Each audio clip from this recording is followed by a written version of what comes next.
हम संविधान को मानने वाले लोग हैं।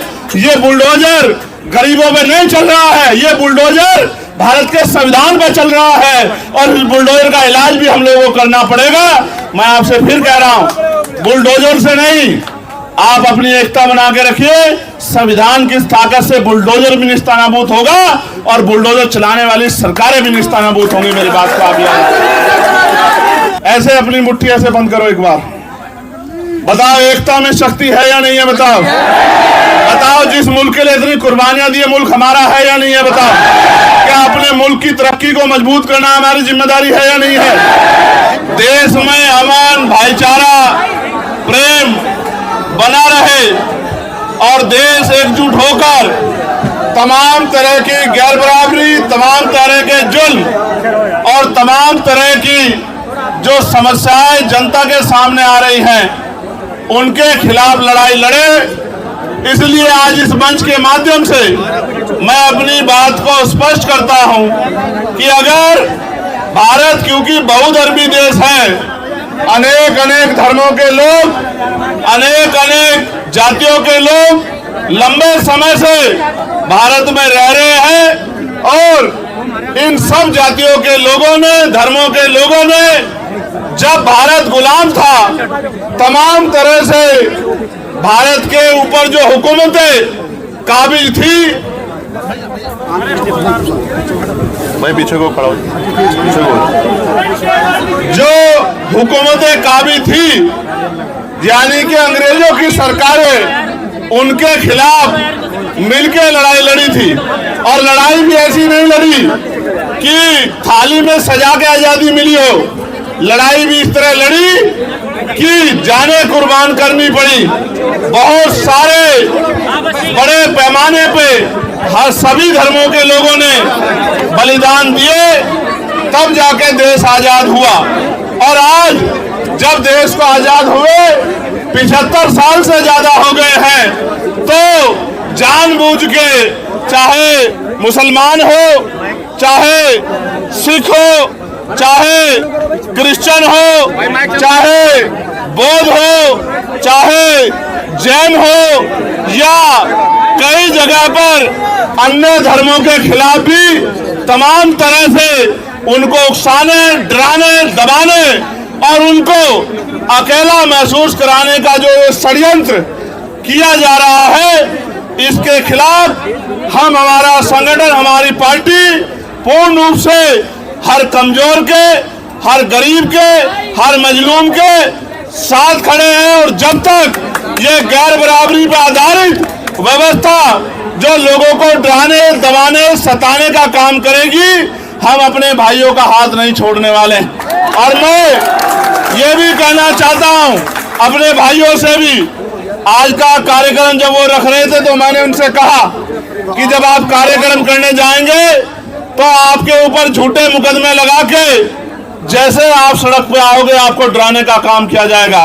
इसलिए इस काम की जिम्मेदारी जिन लोगों को, जो सबको अपना भाई बना के एकजुट होकर चलना चाहते हैं, उन भीम आर्मी आजाद समाज पार्टी के लोगों को अपने हाथों में उठानी चाहिए। क्योंकि जब आप वोट मांगने जाते हो तब तो आप सबसे वोट मांगते हो, बड़े बड़े वादे करते हो, और जब चुनाव निकल जाता है और गरीबों पे, कमजोरों पे जुल्म होता है, तो सारी पार्टियों की तरह आप भी इंतजार मत करो कि वो सड़क पे निकल के अपने आप लड़ाई लड़े। अगर आप सड़क पे निकलोगे तो उनके लिए आपको एजेंडा बना के अपना काम करना आसान हो जाएगा। मैं आपको विश्वास दिलाता हूं, आपको पता होगा जिस शख्स ने पैगंबर साहब पे टिप्पणी की थी, उस पे मुकदमा लिखवा के जेल भिजवाने का काम भी हम ही लोगों ने किया। और हमारे लोगों ने गाजियाबाद में आंदोलन किया और अरेस्ट कराने का काम किया।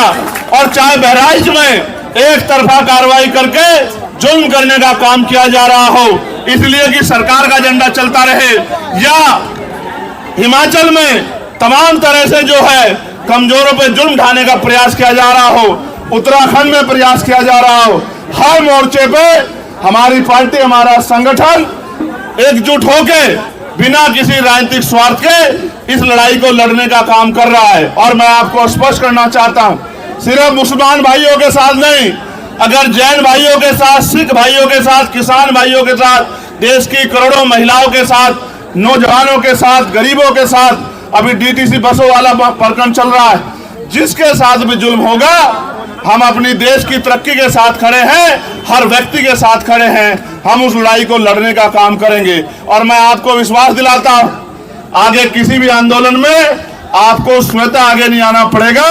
जब जब कोई जुल्म होगा, हम लोग उस लड़ाई को लड़ने का काम करेंगे। और याद रखना, ये जो आरएसएस के लोग हर जाति धर्म के लोगों में घुस गए, इनके विचार को मानने वाले लोग हर जाति में हैं, हर धर्म में हैं।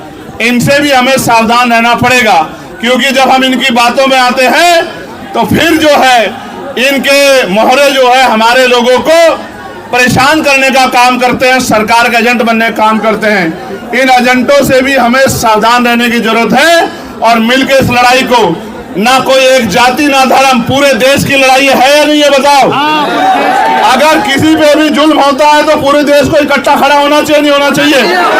अगर किसी को सताया जाता है तो सबको उसकी आवाज उठाई जानी चाहिए, नहीं जानी चाहिए? मैं आपको विश्वास दिलाता हूं, आप इसी पेड़ के नीचे हमने पहलवान बेटियों के सम्मान की लड़ाई भी लड़ने का काम किया था। आप सबको इस बात को याद रखना चाहिए।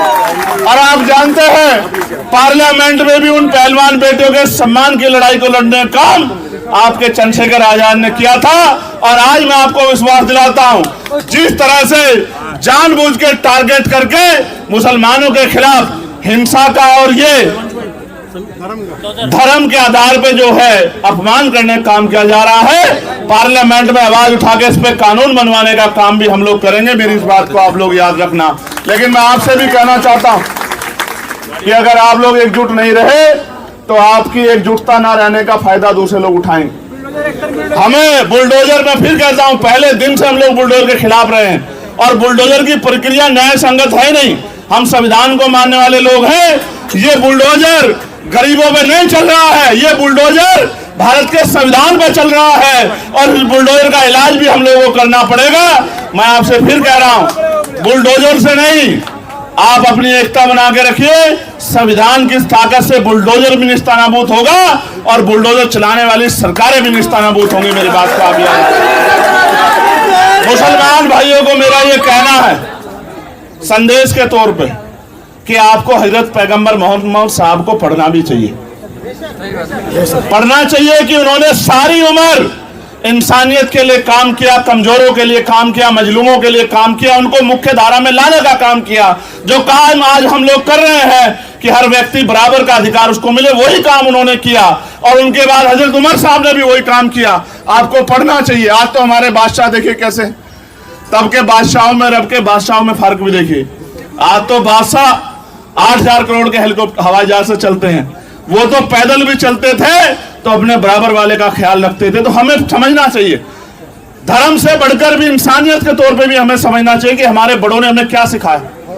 हम तो अगर हम उनके रास्ते पे चलेंगे तो कोई मुसीबत हम पे पाबंद नहीं होगी। हमें अपने बड़ों को पढ़ना चाहिए।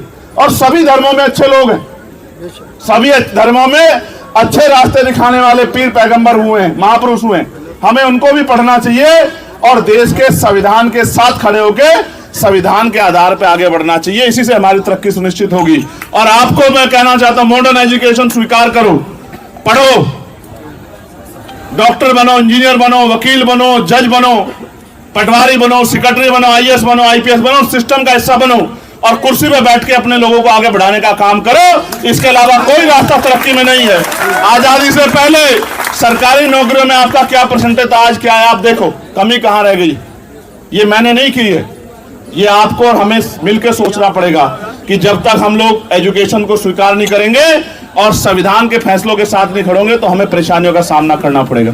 मैं आप सबका धन्यवाद देता हूं और आपको विश्वास दिलाता हूं, तमाम तरह की साजिशों, षड्यंत्रों के बावजूद भी, तमाम तरह के रास्ते रोके दब बजाने के बावजूद भी हम लोग आपके साथ खड़े हैं और हर कदम पर आपके साथ खड़े रहेंगे। कभी आपको अकेला नहीं छोड़ेंगे, हर कमजोर के साथ खड़े हैं। बहुत बहुत धन्यवाद। जय भीम, जय भारत, जय संविधान। और ऐसे अपनी मुट्ठी ऐसे बंद करो एक बार। बताओ एकता में शक्ति है या नहीं है? बताओ बताओ, जिस मुल्क के लिए इतनी कुर्बानियां दी, मुल्क हमारा है या नहीं है? बताओ, क्या अपने मुल्क की तरक्की को मजबूत करना हमारी जिम्मेदारी है या नहीं है?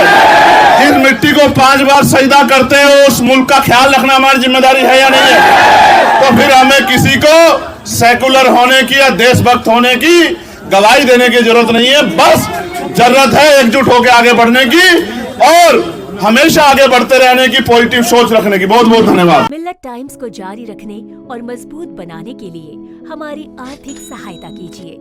ये एक आजाद मीडिया हाउस और कमजोरों की आवाज है। आप हमें देखें, सुने, पढ़ें और हर महीने ज्यादा नहीं, सिर्फ 100 रुपए से मदद करें। डिटेल्स डिस्क्रिप्शन में मौजूद हैं।